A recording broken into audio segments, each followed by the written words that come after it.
Chapter 18. Upon receiving my finalized class schedule from the main office, I was more than a little confused.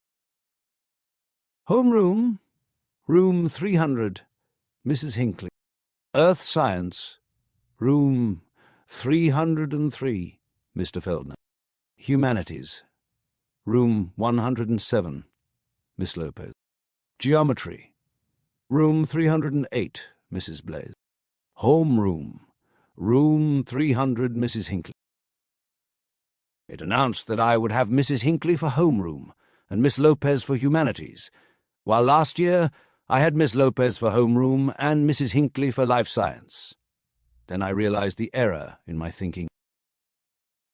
Of course, every homeroom teacher also teaches other classes, otherwise they wouldn't have much to do. I had also assumed I would have Mrs. Hinckley for a teacher again, because she taught life science. Things are looking up. I already know where 2 of my classes are today. I was in room 300, sitting at a table in the front row well before the first bell rang, and ready to go, unlike most of the other students, who staggered in just before the bell.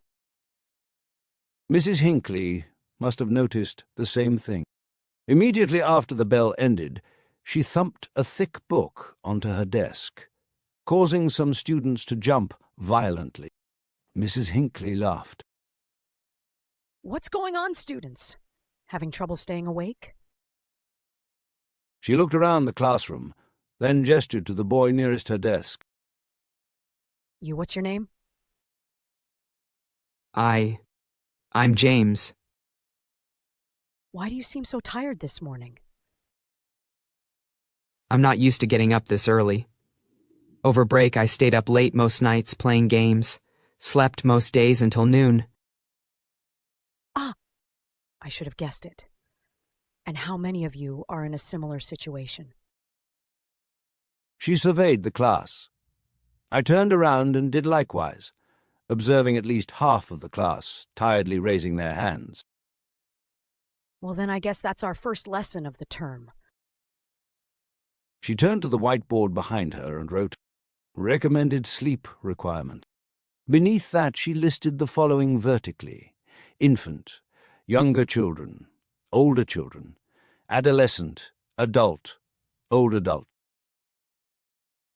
Then she turned to face us. Now, who can fill in some of these categories for us? How much sleep should each age group get in a night? The pretty brunette girl sitting next to me raised her hand. Yes, Juliet? Well, I know babies are supposed to sleep most of the day. I don't know how much, though. Yes, that's correct. In fact, infants usually sleep anywhere from 14 to 18 hours a day. She turned to the board to fill in the information. Can anyone answer for any of the other age groups? I thought for a moment.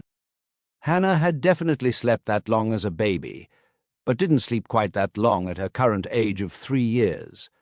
I knew I didn't sleep anywhere near that long. Also, I believed my parents woke up earlier than I did. I raised my hand. Yes, Corban? I don't know exact numbers, but I would guess the numbers decrease as age increases, except maybe when people get older. I know I only sleep around 8 or 9 hours a night. My younger sister sleeps more, and my parents sleep less. Your guess is mostly correct, except older adults usually don't need any more sleep than younger adults. If anything, they probably sleep a little less. She turned again to the board to finish filling in the numbers. Finally, she turned to face us once more. Young children need at least 10 to 14 hours of sleep each day. Older children, a little less. Adolescents, such as yourselves, should be getting at least 8 to 10 hours of sleep every night, while adults need around 7 to 9 hours to stay healthy. What does that mean for all of you? James answered quickly. We need at least 8 hours of sleep to stay healthy and grow, but I get that much. If I'm awake until the 3rd hour of the morning and sleep until noon, that's 9 hours of sleep. And last night, I was in bed from 11th hour to 7th hour. That's 8 hours of sleep. Yes, James, which brings me to my second point. If you switch around your sleeping schedule all the time, it's the same as not getting enough sleep. I would wager you had trouble falling asleep when you went to bed last night, didn't you, James? He hung his head in embarrassment. Your body wasn't accustomed to going to bed as early, so it took a while to fall asleep, which means you didn't really get 8 hours of sleep. And you need a certain amount of deep sleep to fully rest your body and mind. That deep sleep is hard to get when your schedule keeps changing. Your breaks between terms don't do you a lot of favors if your sleeping habits change. Now, it's easy to tell which of you is rested and ready to go. She paused, turning to me with a smile. You were here earlier than most. Corban, do you sleep in during your breaks from school? I was startled for a moment, but quickly recovered. No, Mrs. Hinckley. My parents wouldn't let me if I wanted to. I always have chores to do in the mornings, and the chapel bells next door ring at 7th bell every morning. Regardless of my school schedule. I ended with a smile, which brought a chuckle from some of the others. Right, exactly. And I'm sure you go to bed at a fair time every night. I nodded. So, Corban gets a good amount of sleep each night at the same time. Add to that his natural enthusiasm and positive outlook on life, and you get the student that was here almost before I was this morning. She winked at me. Just joking, folks. I've been here for quite some time today, preparing for my first day of classes. But in all seriousness, your adolescent years are times of big changes.